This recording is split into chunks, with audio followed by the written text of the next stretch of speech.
Hello everyone and welcome to my channel. My name is Crown and today we are going to have some more stories that I hope that you will enjoy. But before we start, it would be so much appreciated if you would subscribe to the channel, like the video if you enjoyed it, and maybe leave a comment down below. These simple clicks would mean a lot to the future of this channel and really reward the effort that I put in every day. And now, without further ado, let's go! First story. Entitled Parents Get Mad Because I Brought a PS5, then became racist and police got cold. So I'm still laughing about this situation. It literally just happened today. I went to Walmart to get some meat and diapers and then went to check the gaming sections to see if they had a discount on some games I wanted. Noticed they had the first PS5 I saw in a while since the launch on the cage there. I thought, oh, that's great. I already have one, but I could make some money flipping that or something like this. I called a Walmart associate that can open the cage and he got the unit, and unlike other stuff in Walmart, you have to pay right there in the electronics section. You cannot go near the cashier near the door and pay.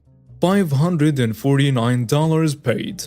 Got my receipt, and this is where I met Karen and her son. Right after I paid, I turned my cart and I saw this boy yelling, "Oh my god, Mom, the PS5!" and pointing at me. The lady came and asked me where I found it. I told her it was in the PlayStation cage, but I believe it was the only one they had. We had this conversation. So you said this is the last unit? I believe so, ma'am. You can ask the Walmart guy there. He overheard and yelled, "Nah, that was the last one. We just got 2 units. The kid shouts, But Mom, it's been 2 years of you telling me you will give me a PS5. She tells me, So don't you want to give me yours? You're like 30, and my son will use it way more than you. "Nah, I'm sorry, but I already paid for it. Good luck in your search though." You did not pay for it. You're not even near the cashiers. Your people don't even play video games. Excuse me? My people what? What do you mean, my people?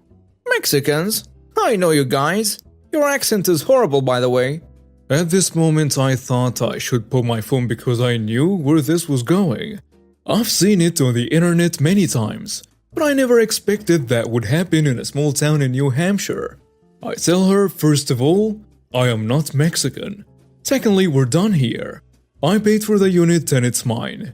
You can throw a tantrum, but nothing will change. Good luck. Her spoiled child jumps on the ground and begins to kick the living hell of the floor.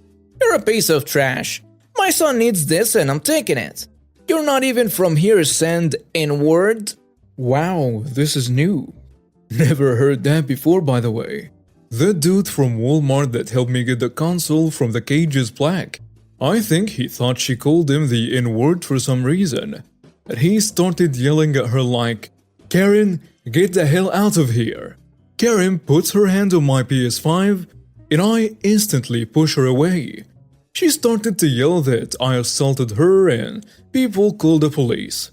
She kept saying that I was a sand N-word and calling me steroid user and some other stuff.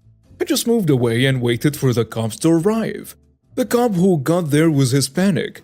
I tell him what happened and show the receipt of the console that I purchased with my own credit card. The Walmart dude was a total king and was on my side the whole way. She got angry and called me sand N-word one more time in front of the cops. And they just put her in cuffs. Asked if I wanted to press charges and I was like, yes, of course. Went back and tipped the Walmart dude $50 because he literally got my back completely, and because I actually pushed the lady because a 6'2" dude dick could have been bad for me. And yeah, I pressed charges on her for trying to steal my own property that I have already paid for. Next story. Santa calls out entitled woman on her bullcrap. Hi, I work in an aquarium and during the months of December, Santa visits and swims around the tank and talks to kids. It's an awesome thing, it's something different than the normal stuff around here. This event happened a week before Christmas 2019. So when Santa comes to the aquarium to swim with the sharks, he brings his elves with him to help talk to the children. I was one of these elves this year. My first year and maybe my only year because of this single woman.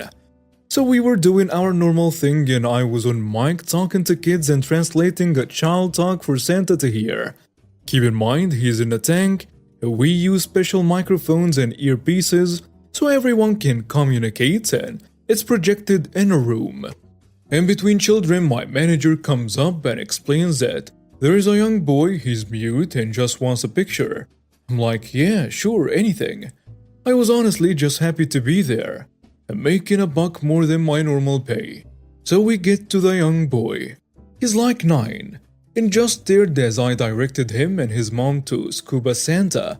Mom takes the mic and talks to Santa. Hi Santa. This is my boy. He doesn't say much, so is it okay if we just get a picture? Of course. And then he poses for the picture. I'm standing off to the side out of the way of the picture checking the time. As we had to get Santa a break. Air tanks only hold so much air. As I'm getting ready to call the dive team to get the new tank ready, there is a pop in my earpiece. I look up to the microphone and the boy is holding it. Mom steps back towards me and we all just watch. At this point there was a small line forming, but we weren't worried about it. This was going to be the last child before the 5-minute break. Santa, hi. For Christmas I want a truck, says a little boy. And the entire room goes silent and Mom starts crying before looking and explaining that he hasn't spoken in over 6 months. So I let him ramble to Santa for a bit. Most of it was lost because it was rambling, but the boy was loving it, and no one in line seemed to mind. This really was a Christmas miracle of some sorts. Enter the entitled woman. She was in her 30s with her friends wanting a picture with Santa. Whatever, I didn't care. The boy finished his babble and went to say goodbye. This woman yells over the crowd, If he isn't going to say real words, get him off the mic. My other elf friend was going to confront her as I was mic'd in, and whatever I would say would have been everywhere. But before they could get to her, Santa's voice came over the speakers. Now the fun fact about this particular Santa is that he was no nonsense kinda guy. And in this instant, he became my best friend. He yelled at her, "Why don't you shut your bye-hole?" Now because he heard this means she said it loud enough for my mic to pick it up and projected across the room. She was so red, but stayed in line. And Santa finishes with the boy. And I start my signal to Santa to let him know that he needs to go up for a new tank. Santa, Mrs. Claus has some new cookies she wants you to try. Now folks, Santa will be back after a short milk and cookie break. I inform them. Normally people agree and it's no big deal. We play games with the kids, sing a couple songs and before you know it, Santa's back. But today this woman was not having it. Oh come on! You have a whole line here and he's just leaving? She complains. He'll be right back, I promise. And then I go into a song. This woman threw a fit. Screaming, cursing us out, making a real scene, and I have left my mic on. But while the song was playing, it wasn't projecting her. But Santa could still hear her screaming. Eventually, he came back and finally went to her in line. I reluctantly let her go up, and I stepped out of the way for a picture after she told me that if I was anywhere near the picture, she would have my head. I had security on standby, and they were ready to walk her out because I don't want that horse crab, not in my aquarium. And the best thing ever happened. And then the best thing happened. Santa says, "Now hold on here. Are you the woman that yelled at the little boy?" She just sat there staring at him. I'll have you know that makes you number 1 on my naughty list. We need to be compassionate and nice to others. My elves here are just doing what I have instructed them to do. And you are yelling at them. That is not in the spirit of the holidays. You need to apologize to everyone you have been mean to. and then go to the end of the line and wait again. Until that is done, I am not taking a picture with a naughty person.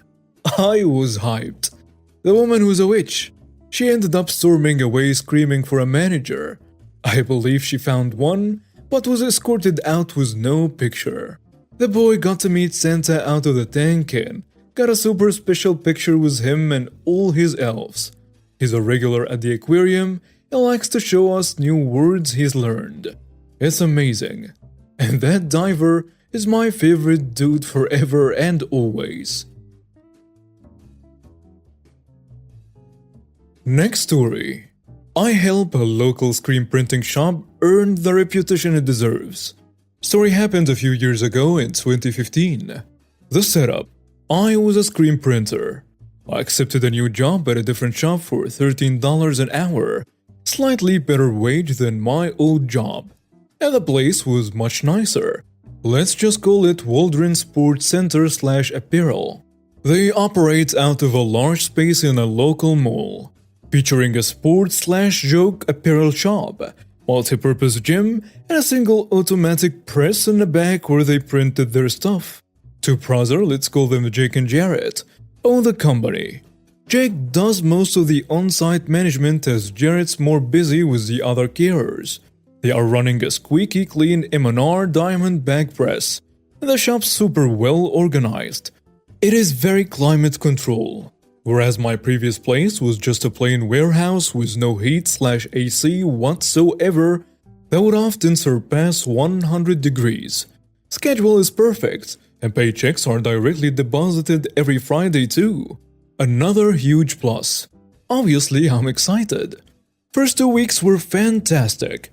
That second Friday, I got my first check. It seemed short, but I started the mid-pay period on sporadic hours, so whatever. 1 week later, and my next check is significantly larger, but it's off. I go to Jake and ask him about seeing my pay stubs.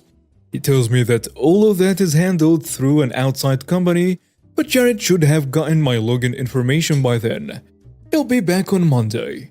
I asked the other printer there if that was normal with the pay stubs, and he said not really, but vouched for the two, saying they probably just forgot.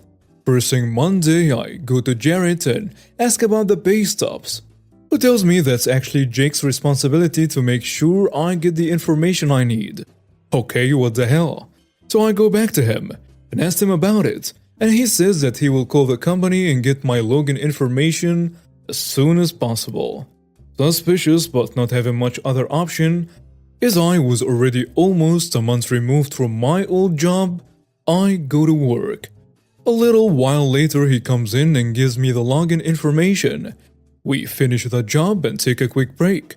I log in and check my pay stubs, and it turns out these guys are paying me $8.10 an hour, instead of the $13 I was promised. Oh man, I am livid. Obviously I gotta confront Jake about this.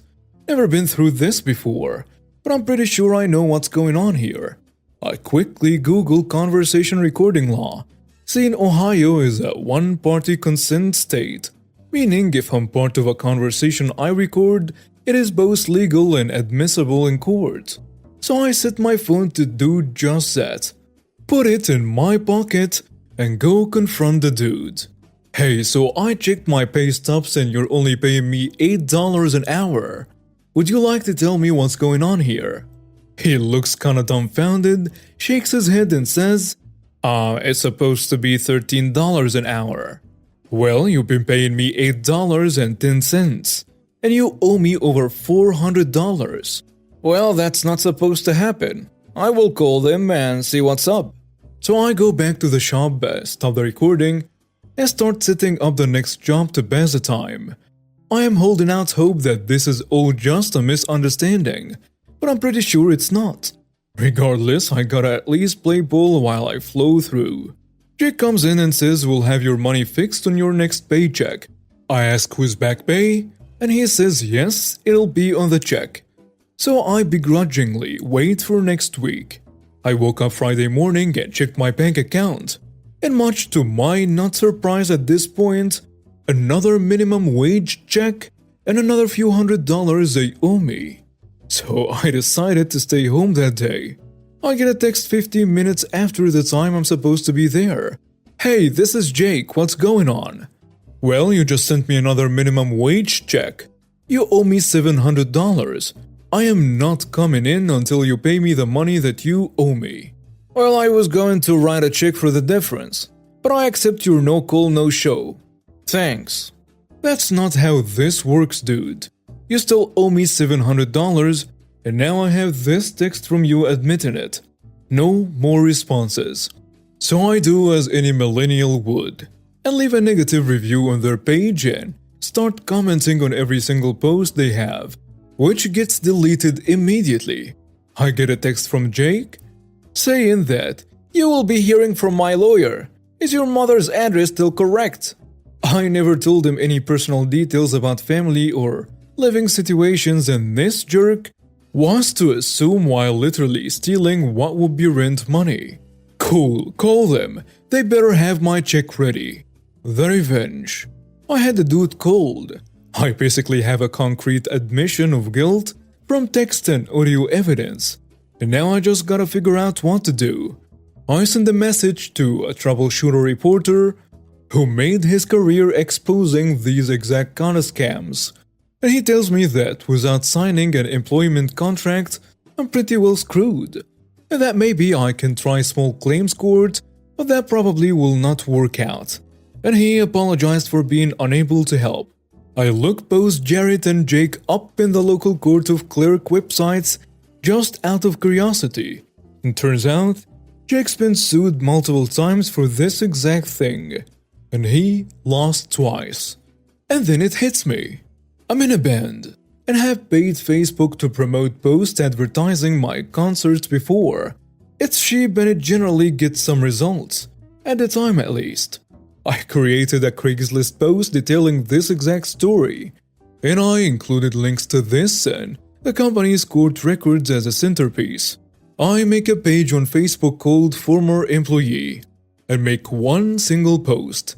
Avoid Waldron Sports Center/apparel. Dishonest employer. I then sponsored the post.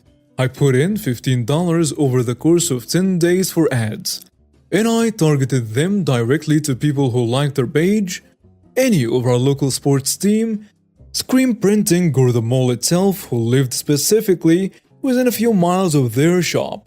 Within a couple days, the post had been shared over 2,000 times. I got a message from him 4 days later begging me to take it down, and a check for every missing penny 2 days later. I went to the bank to cash it and told the two cashiers at the counter the story. We shared a laugh because both of them had seen the post that morning. I sent him a message saying I got the money. Next time, do not try to scam somebody who's much smarter than you. That felt really good. Pity, but, well, good. I continued to share my story anytime it was relevant to a public post. I guess he saw one a few months later message me again and said, "We already gave you the money. Please stop." I told him I gave you so many opportunities to do the right thing and you still went out of your way to be a jerk. You shouldn't have done that. Go screw yourself. And that felt even better. And now we have reached the end of today's stories. Thank you for watching and see you next time.